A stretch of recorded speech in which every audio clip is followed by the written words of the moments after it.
Welcome to Exposure Therapy. I'm your host, TJ Kennedy, and with me today is a photographer out of Greater Toronto area in Ontario in Canada. We have Russ Stiles. Russ, thank you so much for coming on the show today. I really appreciate you being here. Hey, it's really nice to be here with you. I say it's been quite a few years that we've known each other. We met physically in person once, and then started following each other after that, and we had numerous chats. Tried a couple of times to meet while he was still here, and I think we've got a few things of interest, in our photography, people, and kind of street. So, yeah, that's it. What kind of initiated your interest? Well, let me back it up. Before I ask about street photography in particular, what is it that drew you to photography, like at the very beginning? Good question. What drew me to it? From when I was about 17, 18, I started traveling, and I was documenting my travels to bring back. In those days, I was shooting color transparency, and I was sort of doing photographs to bring back, and I do slideshows for my mum and dad, and anybody who was kind of interested in looking to see where I might have been, as a record for myself. Not that any of my buddies were really interested where I had been. They just knew that I had missed being in the pub the previous Friday or something like that. But my mum and dad and my sister and my grandparents were kind of interested to see where I was at. And I was working as a chef, and I ended up working in a hotel down on the south coast of England. And there was another guy there who was interested in photography, so it became a bit of a thing for us. We'd get out on our days off. Our days off coincided. We always had a Tuesday, Wednesday off, and off we'd shoot. All over the south of England. Taking photos together, and then of course, you get back, you put them in at the local camera store or in a local drugstore to get them developed, pick them up a week later, and then we'd sit having a cup of tea or a cup of coffee, and going through our photos, and just documenting our daily running around, and looking for something a little bit different.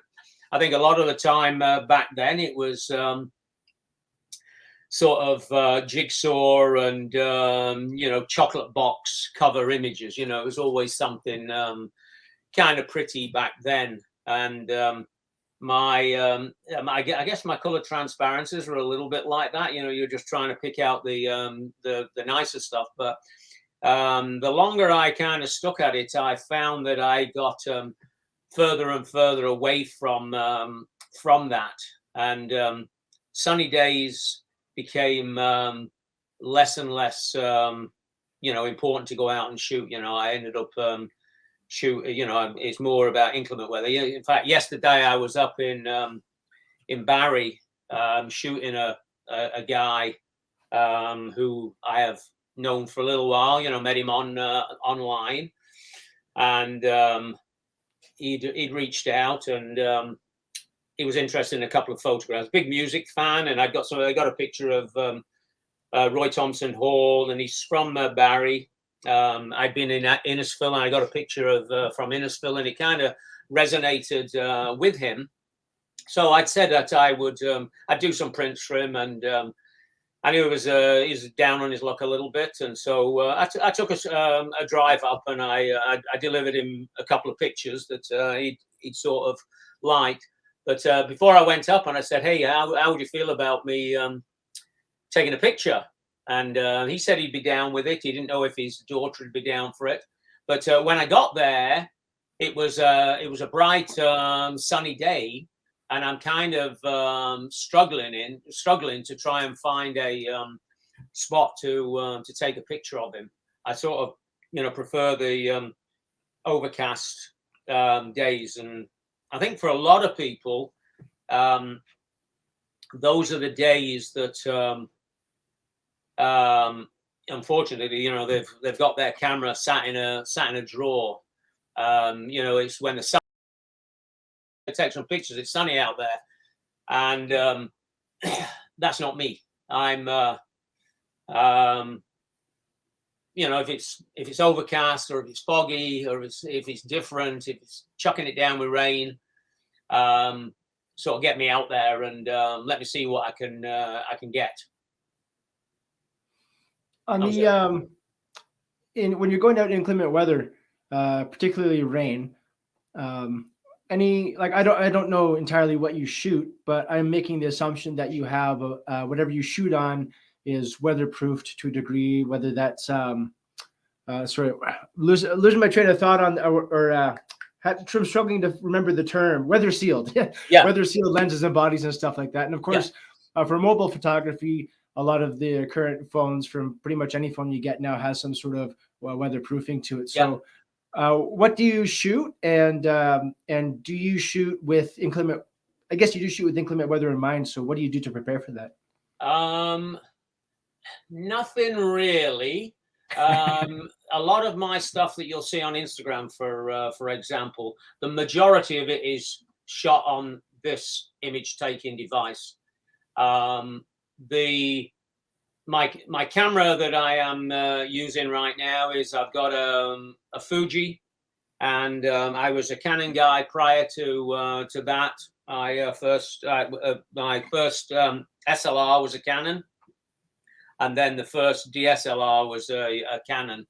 So the only time that I really had to try and make something, I'd gone down to Niagara Falls, and I'd got a buddy of mine here who was visiting from England, and he'd wanted to go out on the Maid of the Mist, and I had to make an ad hoc sort of, because it's, you're at the foot of the falls, and I got a big Ziploc bag, and I basically poked my camera into that enough to protect it while it was out there. But for the best part, the weatherproofing that comes with them is enough protection.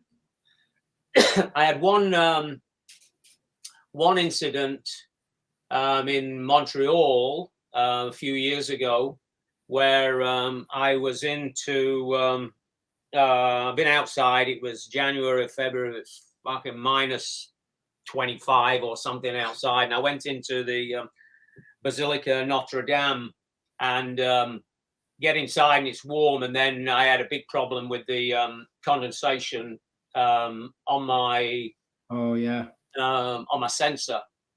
So I ended up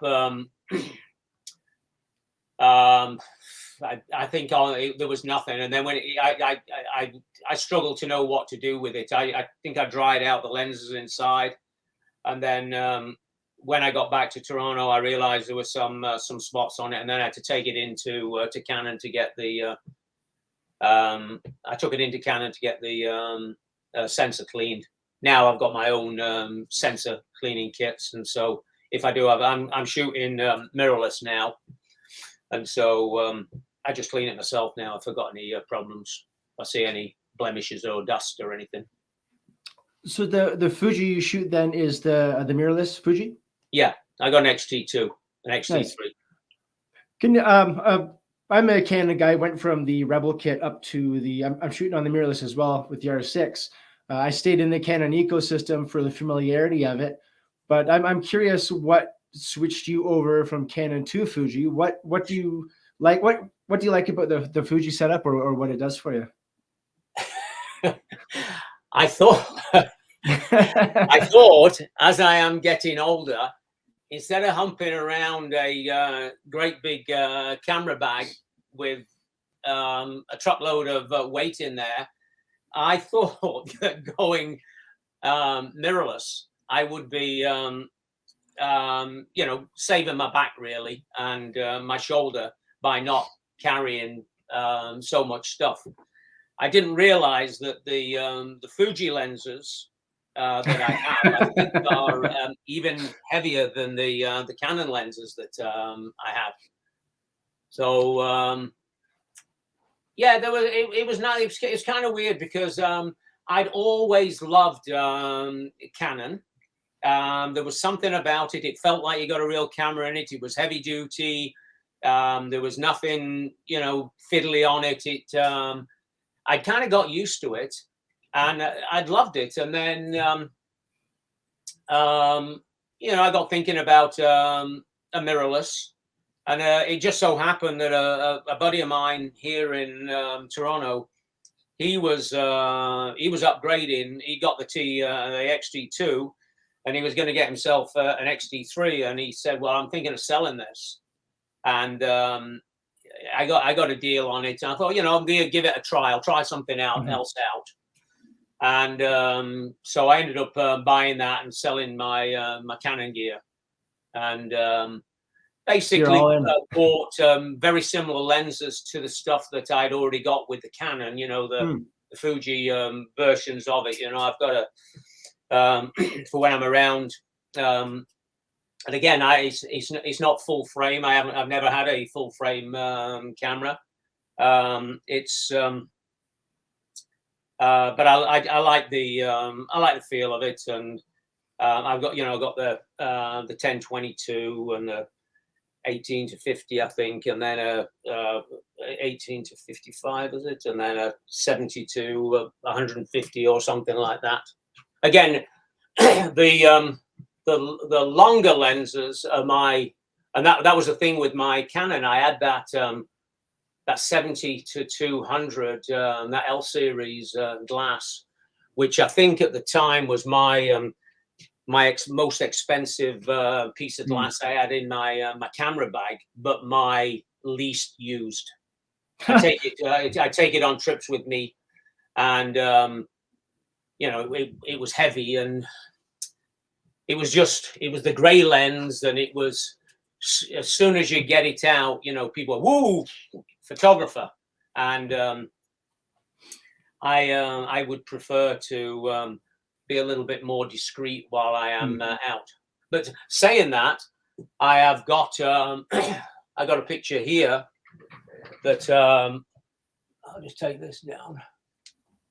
I took this image here of my daughters using that lens, and I kind of really like I really like that. And maybe if I was doing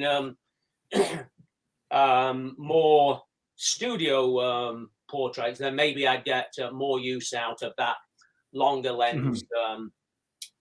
But no, when I'm out and about, I'm usually try and be a little bit more discreet. So my my wide angle and my sort of I got a 35 mil as well, so I kind of use those. And as I was saying before, I kind of like how discreet these are, and the fact that there is you're able to post fairly promptly with that. I can do all my editing in that, and my my socials, my Instagram, my Tumblr, or my Facebook. I can shoot, edit, and post. Within half an hour of taking something if I want to. Probably faster if I was there, but you know what I mean. When you're out and about. Rather than coming home, uploading it all onto the computer, picking out your images, looking at them in Photoshop, doing your editing or whatever. So I kind of like the immediacy of that for my my socials. If I'm going out and shooting specifically for an image that I'm after, then I'll be definitely coming back and working with the stuff that I shoot on my my Fuji. Nice. So speaking of like going out and shooting things and being discreet, doing that street photography, um, you have a few different, and as people can see on the ticker down below, you have a few different projects that you show on your Instagrams down there. Can you explain some of the different projects and what you do, what you shoot, how you shoot it? Yeah. So predominantly, I'd say 99% of the stuff that I have on my Instagrams have been shot with a cell phone. I think that was the premise behind it when it first came out, back when it was the old square image on Instagram. I think it was all, or it was the manifesto or whatever it was behind it was that it was cell and there and then, and I sort of kept that on for the most part. There's been a couple of occasions where I have put some other images on. There's some purists who kind of stick with that. I have done others where I have taken stuff on my camera and then I've got a card reader and I've brought it in and I've used my my editing tools on my phone and then posted from that, after I've edited it in my camera, so in my phone. So the phone has usually touched it at some point before it's gone on to where I am. But yeah, I started with the Russell Styles. There is the bottle cap man and the ashtray thing, and the thoughts behind them. I posting them on my my regular account when I just got Russell Styles. The ashtrays, there'd be people would comment on that, that it was disgusting, it was a dirty habit and all the rest of it. And in some ways I kind of get that. I'm a reformed smoker myself, but it wasn't about the habit itself. There is what I think one of the images I sent off to you, and that's when it first started. It was day that me dad died. Not the day that my dad died, sorry, because I was actually here in Canada when he died. But it was the day that they had the funeral. I'd gone back to England, and we were having we've had the cremation, and then we were having a celebration of life. And I was at the local with my family and my dad's ex-colleagues and his mates, and some of my mates were there as support. Some of them had known my dad for years, since we were at school. And we were at, you obviously can't smoke in the pub, but we're outside, and it's fall, and we were out there, and we were chatting and relaying stories about my dad. And this was there, and it was me and thinking about the stories that were going around, as people were stood outside and been having a drink and they're having a smoke, remembering my dad. And it that ashtray had brought everybody to that spot to reminisce about me and my dad. And then plus also being a chef, the back of house, back of the kitchen became a hangout for wait staff, front of house, back of house guys and girls. They go out and they'd have a smoke and have a chat, and their life outside of service or what was going on in service. It was a moment where you had, to be yourself and, to share things together. You got concerns, you're having a rough time at home or whatever, you're out there and there's 2 minutes, 3 minutes, 5 minutes while you're on a break and you're sharing stuff with your friends. And it was that part of it that kind of fascinated me thinking about my instances where I had been around that ashtray or that bin, and then one other people's conversations and what they were sharing around those moments. So that was the beginning of the ashtray guy, and I ended up taking it. I took it off and made it its own entity, because I thought that in that environment, if you do look at that ashtray guy blog side of it, the people there that post it, or a lot of them who follow me on there have also got similar quirky interests, and photography, art, I guess. We know this, it all comes in different shapes and different forms, and it's fascinating to see what other people are interested in documenting. And that was one of them. And the bottle cap part of it is I found I found bottle caps, and for years I've seen them on the floor, and I thought, well, that's kind of cool. I like the logo on that, or I like the type on that, or I remember, that's a Budweiser cap, that's a Guinness cap, or something like that. And I kind of liked seeing that, and then I had shot a couple, and then I had this idea that of kind of doing my little bit.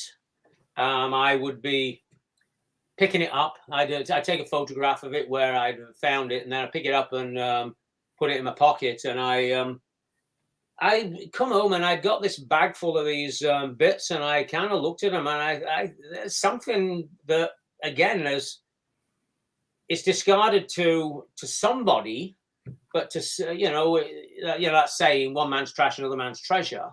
I looked at them, and there's something that's kind of fascinating in them to me. And so what I started doing is I'd photographed them, and then the nicer pieces that I had got, I cleaned them up, and I lacquered them, and I started mounting them in shadow boxes with the found cap inside them. So they were I thought, again, it's not everybody's bag, but people who have bought them off me, I've got a display of them at the moment down in a restaurant here in Oshawa.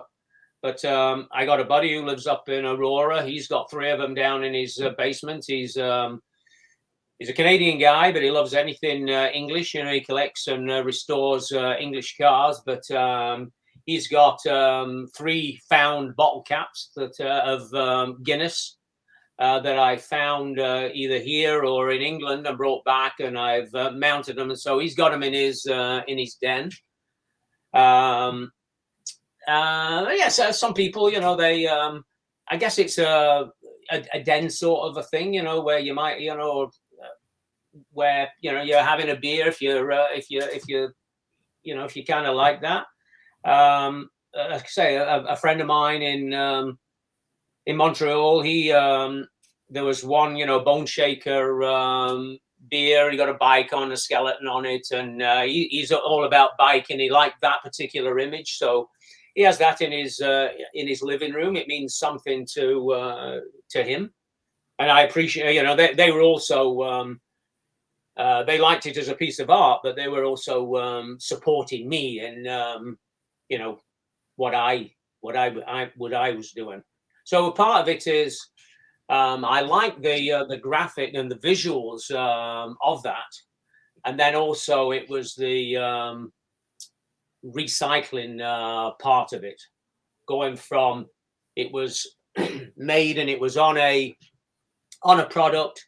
Somebody bought that product, somebody discarded that product. Here I am finding that discarded piece and then bringing it back and then, giving it another life as a found and gathered and,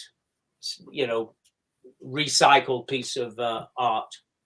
So far, we're looking at what you're doing with the cigarettes and the bottle caps, and it really is like alchemy. You're turning people's trash into art. It's really cool.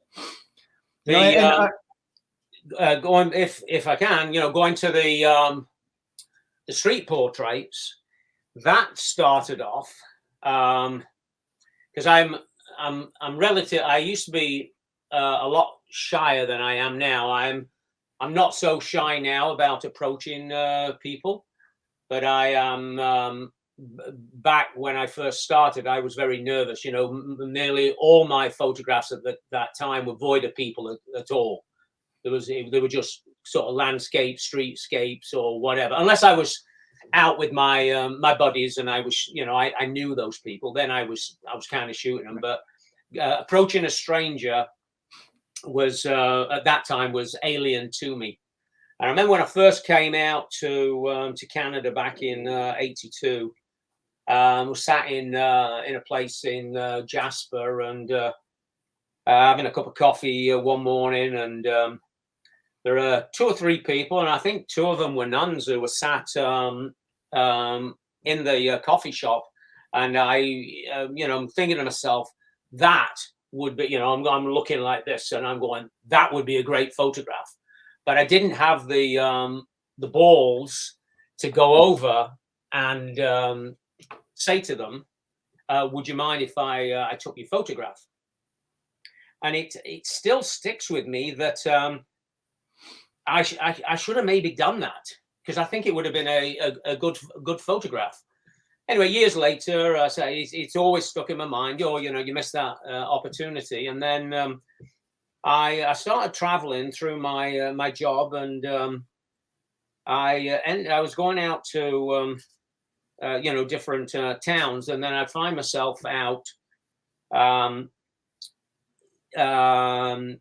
either on the day that I was arriving or the day after I had done my work before I was flying out, where I got a bit of time to myself, and I'd go out and do a little bit of photography. And I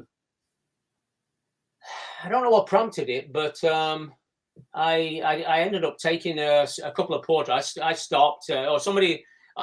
You don't just stop people, or very often I don't just stop people and start talking to me. There's often some eye contact beforehand. Might be a nod or whatever, and then you might start a conversation. All my portraits that are on the Street Beat Manifesto, they've all started with a conversation of some kind. I'm not the guy who is hiding in a doorway, taking a picture, and then going over and just grabbing something. There's always been a conversation of some sort. The time that I first met you. We had a 10-minute conversation about what you were doing out at at Camp 30. You told me a little bit about what you're doing, and then we get to that point where I say, "Would you mind if I take a couple of pictures, or would you mind if I take your portrait?" But there's always been a conversation beforehand, and at that point, it's, yes, you can do it, or yeah, I'm down with that, or no, I don't feel so good about that. But I going back to the image that I thought about when I first came out to Jasper in the coffee shop with the two nuns there, because I didn't go over and have that conversation. I didn't get that photograph. had I gone over to them and I said, "Hey, this is I'm Russ and I'm into photography, and I'd really appreciate if you could if you'd allow me to take take a photograph." At that point, they could have said, "No, we don't want that," but they could have also said, "Yeah, that would be great," and that is part of it when I go out. You have that you have a conversation, and then you come down to asking. Sometimes I'll have a conversation, and then you don't get to that point where you want to ask them. Sometimes it's just a conversation, and you move on. But often I'll ask, and I found that the more I've done that, my success rate has improved somewhat. My approval, to do so has improved.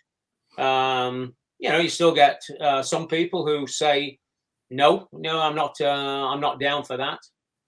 But what I try to do to sort of validate it, and not just look like some creepy old guy, is I made up a business card, that it was street photography, and usually after there's a bit of a conversation, then I'll present that card. Hey, you know what? And I do some street photography. I do a little bit of portraiture. How would you feel about me taking a picture? That gives them at that point a chance, especially the younger people. Straight away they can look at the card. They'll open up their Instagram. Oh yeah, shit. Oh yeah, I'm down with that. But yeah, I did that to kind of validate it, that I wasn't just out and trying to be being creepy about it. Yeah. Business cards that say on them, definitely not a creepy old guy. Well, I'm getting ready for a new batch being made up, so I might take your advice on that. I find what you say is true. I had an old mentor of mine say that relationships are like bank accounts you have to put in before you ever think about withdrawing. And even when I'm thinking of one event in particular I was at, when I'm at events, I'm shooting everything, capturing the goings on. And, if there's an individual, maybe this person actually was out having a cigarette break outside, and I go out and they know that I'm there to shoot stuff. And I just ask, can I take your picture? And he's like, no, I'd rather not. And I was like, okay, no problem, man. And then we just had about 2 minutes of banter back and forth. He's like, yeah, you know what, you go ahead. Yeah. And you're absolutely right. You put in that time and the build. It's just like this. It's just like when a model shows up and you're there to shoot the model, right? You have to invest the time into building some sort of relationship, even in the 2 minutes that you have. Yeah. And that makes your life a lot easier. And as you said, like the more you do it, the more. Can I just interrupt there for 1 second? Yeah. I just want to take that moment to say that I am very much inspired by your portraits of people that you've done. Oh, either your boudoir stuff is top notch, and your we had many conversations about the musician, the guy with the cornet that you had shot. Great images. Your couples. I love the you've obviously built up something, and the trust and confidence within those people that and it sort of resonates. It comes out of the images at me while I'm looking at them that you have taken. Well, I appreciate that. Thank you. Yeah, I try. I try. Going back to what you were saying before about getting mirrorless to save your back and your shoulders and stuff. And the reason I switched to mirrorless too was like, this is, especially for long day shooting, this is going to be so much better. It's going to be amazing. It's going to be so light. But let me ruin that by getting a battery grip on like the largest lens I could find and make it really, really heavy. But when the lens is wonderful, like for doing a lot of the candid stuff, like street photography, I like to take my 28 to 70 out because I can cover a lot of basically the prime ranges, right? Yeah. But then people see you walking around with this honking black body there with this massive lens, then it's really, really hard to really, really hard to get those candidates. But Yeah. they don't know, they know nothing about me, but they see the size of it and they think, oh, that's an expensive lens. Oh, you must be a pro photographer. People are on guard immediately. People are conscious of that. They're on guard, but when you're there supposed to take photos of them without knowing anything about your work, they automatically have a sense of confidence in you because, oh, he's got this huge lens. He must be some pro photographer. He must be good. Yeah. You know, I could just be an idiot with some money that I dropped on a lens. They don't know that. But yeah, the big lens when you're in the street kind of scares people away. But when you're there for a shoot you're supposed to be at, it inspires confidence, I find. Yeah, true. Yeah. Let's take a look at some of your street portraits here. I'm going to start up with this one up here. All right, tell me what's going on here. Who's this? This is Laura, and I've shot Laura a couple of times. Tattoo artist down in the city here. On this particular time, it was the first time I had met her, and we were just wandering by, and I knew the guy who I'd photographed the guy who owned the shop. She was familiar with the pictures that I had taken of him. So we just chatted about it, and she talked about how she was mentoring underneath that photographer and wanting to get into it. And she'd studied art. She knew a little bit about photography and one thing and another. And it was one of those days when the light was good, and I'm on the street. I'm always looking before. Often I will. Prior to asking or getting into a conversation, it's already in the back of my mind that I am going to be at some point bringing it up that I would like to take a picture. And so what I am doing at that point is I'm also scouting where would be a suitable backdrop to get that person in. To for me, I'm I sort of looking for something a little bit fairly plain at the back, be a brick wall or a stone wall, or in this case a doorway or whatever. So I'm already sort of scanning out a location that I could possibly just ask them to step over a couple of steps. I was just fortunate with this right on King Street here. There is a doorway, and after we'd had the conversation, and she'd okayed that I would take one. I pulled out my my cell phone, my image taking device, and I grabbed 3 or 4 images, and that was it. This one here, I submitted off to a couple of different places, and a magazine called Shots from out of the US. They were doing people, and they used that edition that they did. When you shoot shots like this on your cell phone, 2-part question. A, are you using just your normal phone, or do you have one particular for taking photos? And when you are, second part of that question, when you do take the photos, are you just doing it on the phone's automatic mode, or are you going into like the pro settings and just trying to fiddle around with the exposure triangle and stuff like that to get an ideal image? No, I'm I'm using the iPhone, and it's my phone basically. I'm using it for the internet or whatever.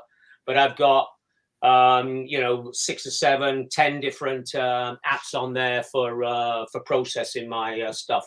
I shoot it just on the regular settings, and then what I do is my very first thing I do after I do all my images, and I'll be and depending like on that particular day of Laura, I think I'd been out wandering, so I came back home and I sit down and I've maybe got 20 images on my phone of her. I go through and I heart the ones that I think are my faves, and then I go back to them. And often what I do with and that's the nice thing about the card is I try and get their approval. First of all, I'll say, if they've got Instagram, they'll, we usually start following each other, and then then what I do is I'll send all the images through to them that I took, and then I usually edit a couple, and I said, oh, I'm thinking of posting these. Are you okay with it?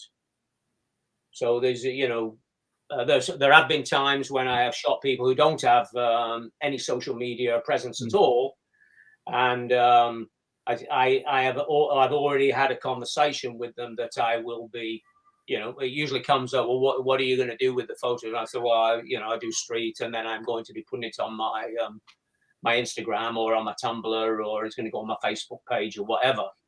But there's usually at that point there's been the kind of verbal okay that I'm going to post it. I've never got to that point where I have been taking photographs of somebody and then asking them to sign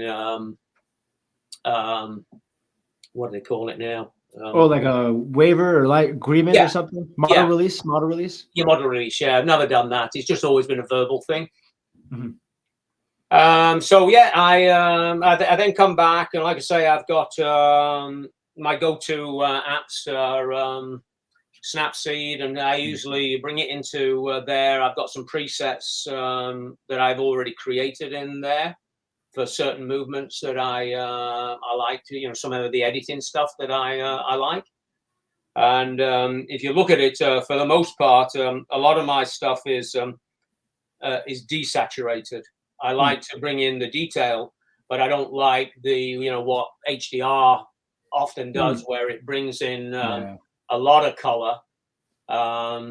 If I do apply, something like that where I'm increasing detail and structure, then then at that point I'm usually decreasing saturation to take that out of it. And you'll kind of see it in my especially on my portrait part of it, that a lot of it is desaturated, and then often I will I'll make them mono, black and white or something. Let's jump on to this next image here.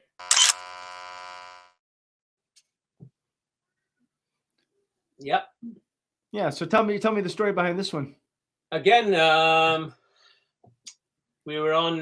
This is Paul wandering around down on Eglinton Avenue, I think it was, in Toronto, and cold February morning, I think it was, and we met eye contact. I've got a camera over my shoulder. I got my cell phone, and already got in my pocket, but I got my camera out, and he said that we started chatting. He said he'd been doing some photography and he was into music, and I think I had a pin on that had got the Clash on it or something. And there was a conversation about that, and we sort of passed, and I didn't feel right. It wasn't right, and then. I didn't ask. We just had a conversation. I ended up walking down the street, and I'm then coming back and moving towards my car, and I came across him again.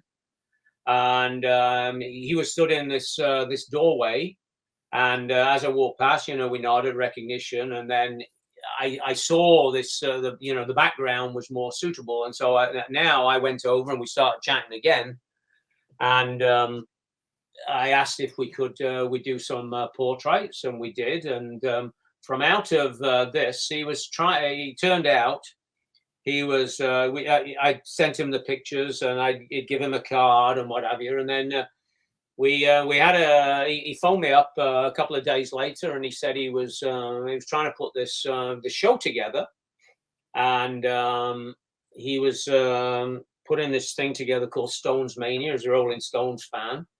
And he was trying to get some musicians together, and we went. It took a few months for him to get the ball rolling to where he was, and I ended up going to a studio in North York where he brought in some musicians who was trying to get this show together. to take it on the road. And I went down, and because he'd been gracious enough to allow me to do his a portrait, I went and I shot a heap of images of him and him putting this thing together, and 10 or 12 different musicians in a couple of studios, and then ended up going and giving him a stick with all these images, which he was going to use for his promo part of it. Beauty. Next up, I'd love for you to tell me about this one. And you sent me a few that are similar to this, that show somebody that have like a huge amount of tattoos, and obviously tattoos have their own stories. But how did this image come to be? Again, I'm out in these are mostly taken in Oshawa. There's quite a few tattoo parlors here. I know a couple of the tattoo parlor owners and the tattooists, and I'm often out walking or riding my bike. Again, just going past the back of the shop, and it's those conversations, where people are just outside. This the tattoo guy and this guy are out there, and they're just in process. They're taking 10 minutes, to get their breath back. I guess for the pain to subside or whatever. I become part of a conversation. I know Jake, and we're chatting, and then I end up, asking if we can take a picture. Yeah, no, this guy's cool. Do a good job with your image and what have you. And then, we end up getting half a dozen images, together. So you have your tattoo artist is basically your photography and wingman. Kind of in that case with Jake. I think with Jake, when I first met Jake, this is not Jake, but when I first met Jake, he was playing in a band here in Oshawa, and I'd seen his band playing, and I went up to him. I bought his CDs. I still, I'm old school with that. I'm still buying CDs. I still buy my music. So I've been and bought the CDs off him. I had a conversation with him, a local band, so I'm trying to, encourage that and support that too. And, I said, well, at some point, it came up, because he got a strong look, this guy, Jake. You want to do some photos? And we were trying to figure something out. I knew where he worked. We went down and we had a chat, and then we were trying to figure something out. And I think he was in between relationships or something, and so it didn't kind of work then. But I'd bump into him every now and again if I was riding past his shop. Or walking past, I'd see him, and that was one of those times where we had, I ended up in the middle of conversation with, somebody who had been putting ink on. The image I'm going to bring up next is actually, I don't know, something about it. I just love it. I absolutely love this image. I'd love to hear what went into this, where you caught this. There's a sense of humor in this one. Absolutely, there is a even funnier story.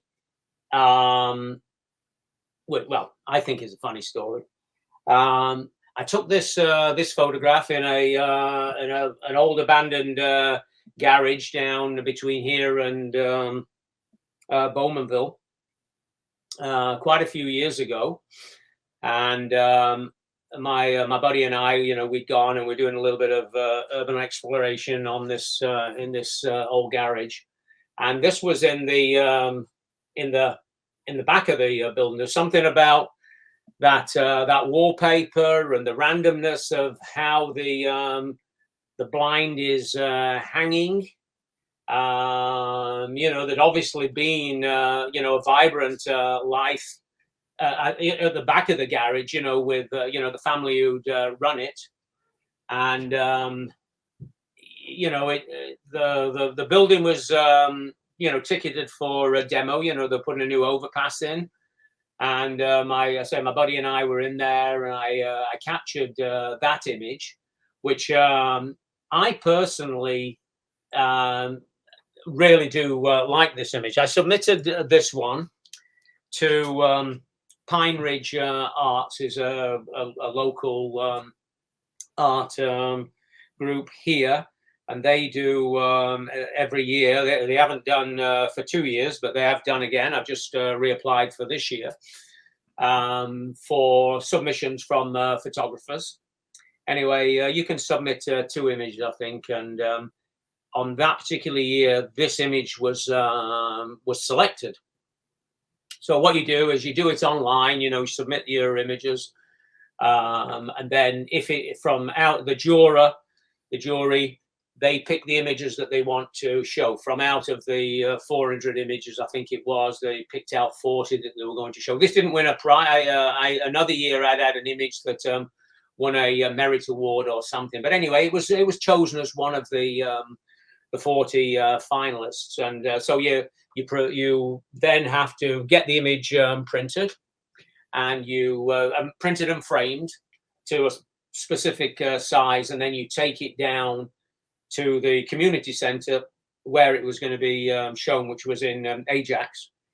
And I'd gone there, and then on the opening night, when the award ceremony was going to go on, and they got them all up in the lobby of the community center, and I'm wandering around, and I'm looking at the other 40 pieces of art that are up on the wall, and again, it's a real cross section. I don't think there were criterias for submitting the art, except for there was a category for kids, you know, under a certain age, that, you know, they had a special selection for them. Anything else could go. So it might be scenic, it might be street, it might be portraits or whatever.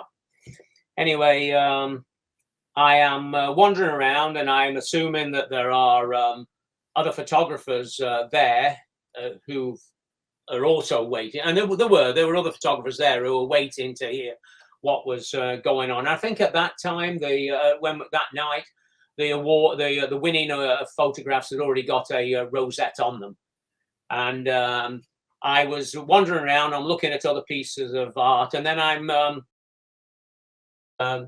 my own piece of art, and the 2 pieces that were either side of it, which was down on, you know, one of the wings off of the lobby, and there was a lady and her daughter who were kind of moving along each of the images and discussing each one, and I was kind of half hearing some of the conversation.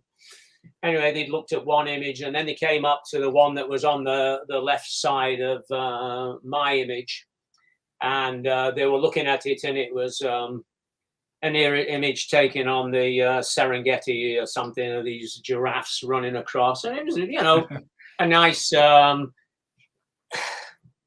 you know, wildlife photograph. And oh, isn't it beautiful? Oh, look at the light. Oh, can you see all those giraffes? And isn't it just beautiful? Oh, can you just imagine that hanging out in our living room? And you know, they finished the conversation, and then they stepped in front of my image, and they went, right.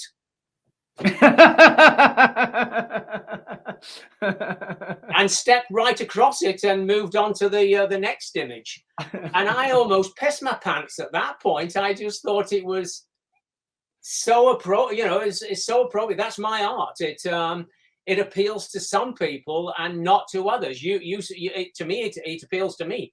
You say it appeals to you, but this lady and her mum, not everybody would want that image hanging on their wall. I get that, but today's episode is brought to you by Prairie View Photo Tours. Prairie View Photo Tours invites photographers of all levels to book their all-inclusive, authentic Alberta adventure at pvphototours.com. Runs across your portraiture, your bottle caps, your ashtray guy, and some of the other photos we'll get to that you sent me. There's a lot of appreciation for these subtleties, like these little details of like everyday life. It's like this everyday normal thing, this Venetian blind hanging on this window. It's just a small little peculiarity about it, like the way it's hanging, like you said, the pattern on the wallpaper back there. All the things you do. It's like it's an appreciation for these small, unnoticed things. You're elevating these things that are unnoticed, that are discarded. Even this building you said was going to be knocked down, right? Yeah. So you caught something that was just going to be trashed. So I just I see that in all your work there. So that's really cool. I have to thank, and I've done this on numerous occasions, I thank one of my my school teachers for this. I had a geography teacher at school, Mr. Fletcher, and one of the things he was teaching us in school. We're all there in his geography class, and it we were all, it was all comprehensive. It was a all boys school, and 28 of us in the class, and he said to us, just out of interest, towards the end of his class, he said, does anybody know, because he knew we all went down to Woolworths to get our records on the weekend, or when we're buying singles and vinyls. Anybody know what is in those windows above the ground level Woolworths store? And there was not one boy who knew what it was. He said, next time when you come back for your class next week, let me know what it is.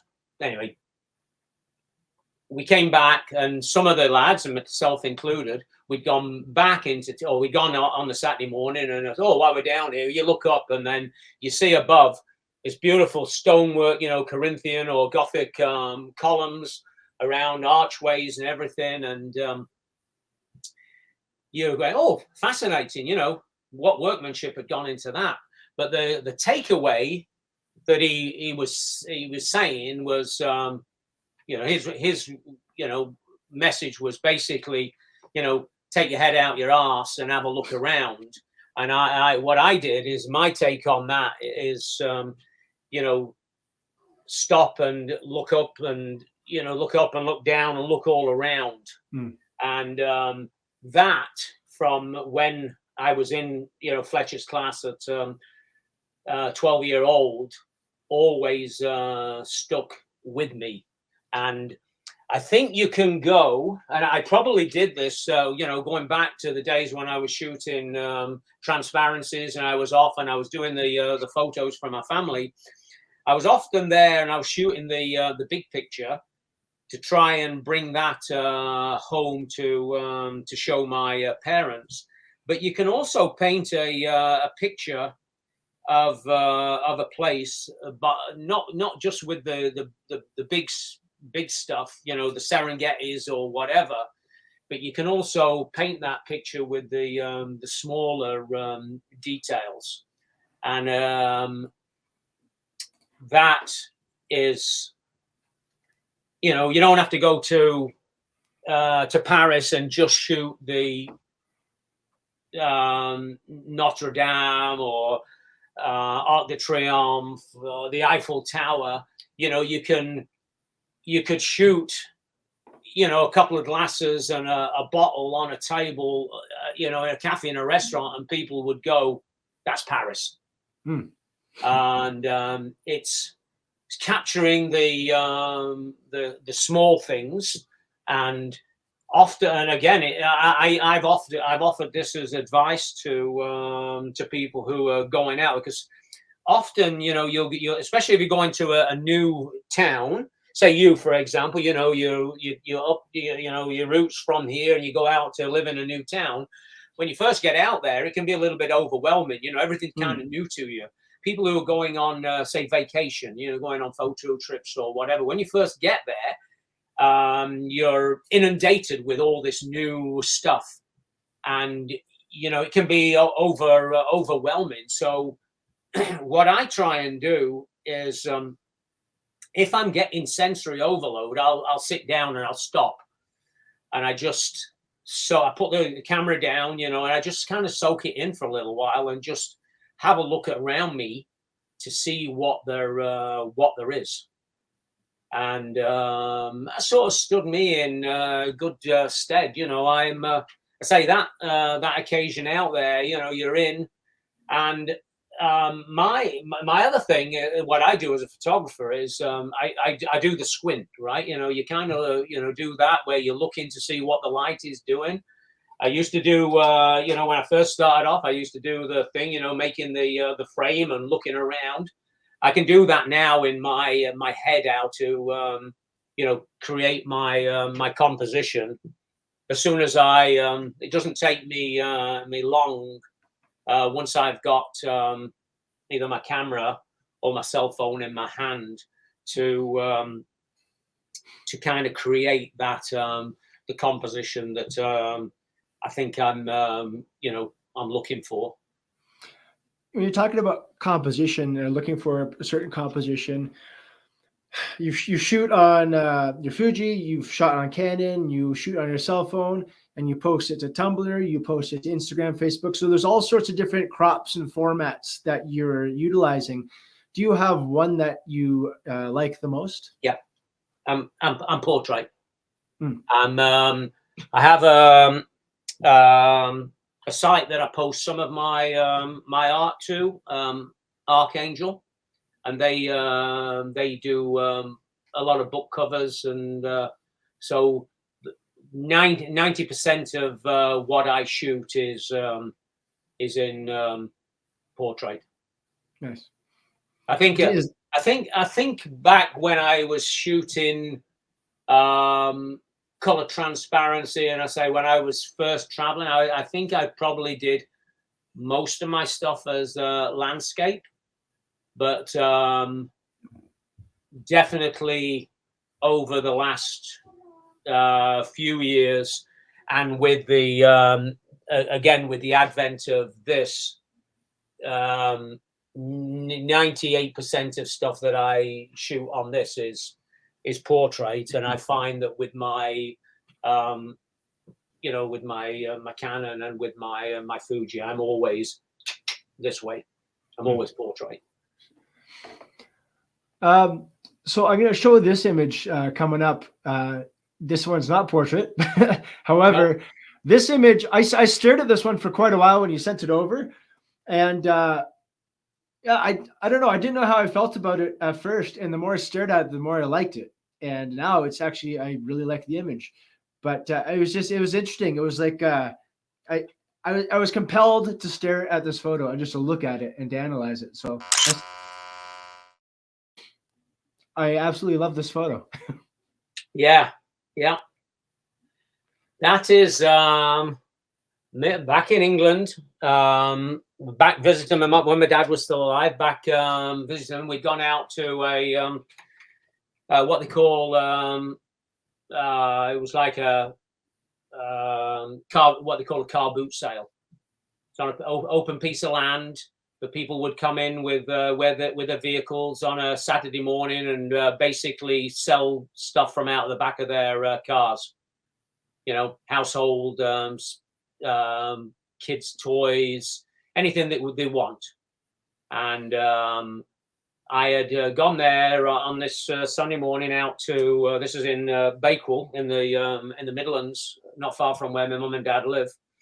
And there's a guy just off to the side of here who's got a food truck, and later on in the day, or he's going to be selling bacon and sausage sandwiches and coffees and everything. And I see this image, and it's kind of unusual to see these nice stainless chairs out in this field, almost waiting for an event to happen. And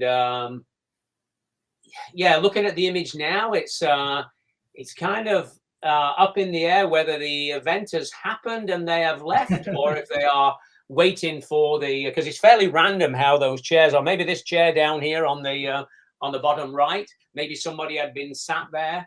But again, back before I was taking photographs where there were people in them, just an image bereft of life in some ways, life as people, but still telling a story, because there is either going to be something happening around there, or there's been something, something's already happened. And yeah, it just presented itself, and a little bit of manipulation, I think I added a filter to, to bring a little bit of color to balance it out at the top of the image. But yeah, something again that it's like the the Venetian blinds hanging. You know what it's like, TJ, when you're out. Sometimes images present themselves to you, and other times, you're kind of out and looking for that image. And this is one of those where I think I just shot 2 images right here, and there might have been a portrait version of it, but I'm not sure if this is a portrait or a landscape. It might have been cropped to be more square.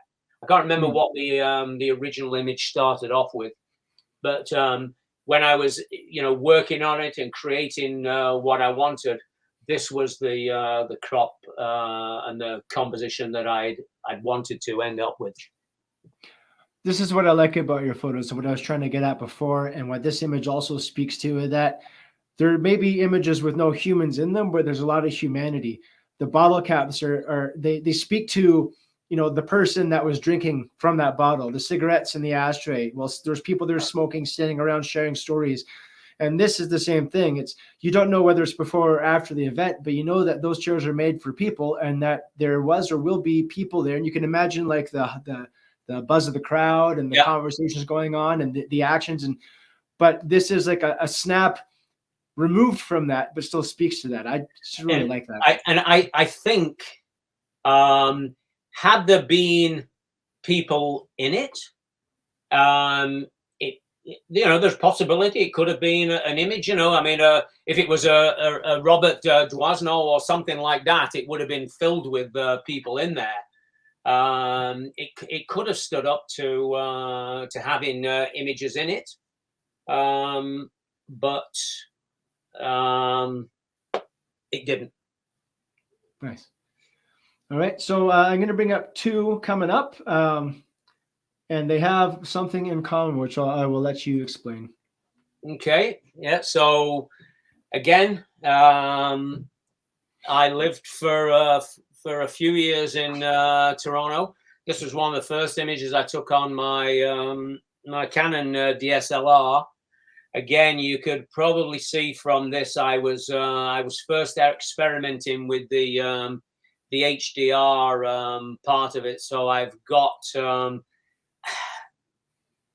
the colors probably turned up to 11 for me on here.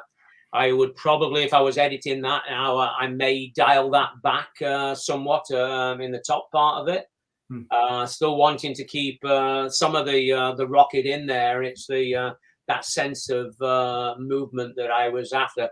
Hand holding this at probably an 1/8 of a second on my with my 1020 lens on it. Yeah, man, those slow shutter speeds, hard to hold that still. Well, you brace yourself. I learned all that. Creating triangles. Leaning against a hydro pole or something. To create some stability. Nice. I heard a trick of I don't know if you call it a trick, just trying to keep your elbows in, against your body, to try to avoid that wobble. Yeah, I do. I do that too. If I'm using my cell phone, I will. Again, I'm in tight, and I am shooting here. Nice. And the other commonality, of course, as you mentioned, the rocket. Here's another photo featuring public transit in Toronto, and this is fantastic. This is reminds me of many a day going to work in Toronto on public transit. Well, that's right. And the funny thing is, that is right on Spadina Avenue. I am stood more or less on Queen Street, looking north, and this image is called heading north. that row of trees, I think the majority of them are still there. Of course, the old rockets are gone now and been replaced with the newer ones. Gone into the city. I already knew that there was going to be a blizzard. There was going to be a snowstorm, and I had gone out intentionally to try and capture streetcars in the snow. I basically got Spadina to myself, and yeah, it again, it's that contrast between nature, on the right of the image with the trees, the metropolis, the city, and the buzz of the city on the left, with the streetcar, and it's going on. And one of those is, again, coming back full circle to where we started off on this conversation, where not everybody's out in that weather. I'm not saying that I am out on every day when it's snowy or it's chucking it down with rain, but there are fewer people out on those days, but then the opportunity to capture stuff is the same as any day that you go out. It's just that your images are going to be different at that point, because most people, if they're, for the majority of people, they are going out and taking pictures. If they can say, hey, I'm going to go out and take pictures of streetcars, they're going out when it's a sunny day and they're warm or whatever. Streets are full. And on that particular time, I kind of knew that, what I was going to be. I think I battled the traffic to get down there and parked on University Avenue and walked up. And I didn't know at that point that I was going to be going to Spadina. I was just out, probably shot a whole roll of, not a whole roll, but, hundreds of photos as I'm walking around.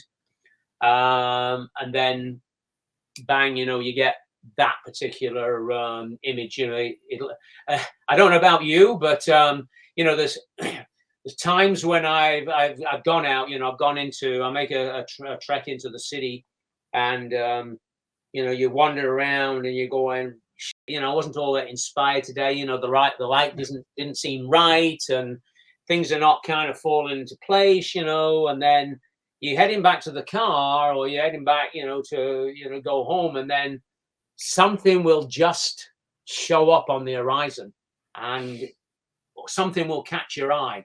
And that, I don't know how many times I have been out on a shoot, and, you think, shit, I really got nothing today. And then you come back, you're just getting back, and then something happens and it's there. And, have you ever been, and, you're driving along and you see something out the corner of your eye, and, you see it, and you've got to take a picture of it, and you're turning the vehicle around and you're going back to get it. Because and again, it takes me back to the coffee shop in Jasper, and the two nuns there, and the guy. I'm going, I wish I wish I'd gone back. And there's times when, there's been that picture there, and I should have gone back and taken that picture. Now I'll turn the car around now and I go back. It's something that's there.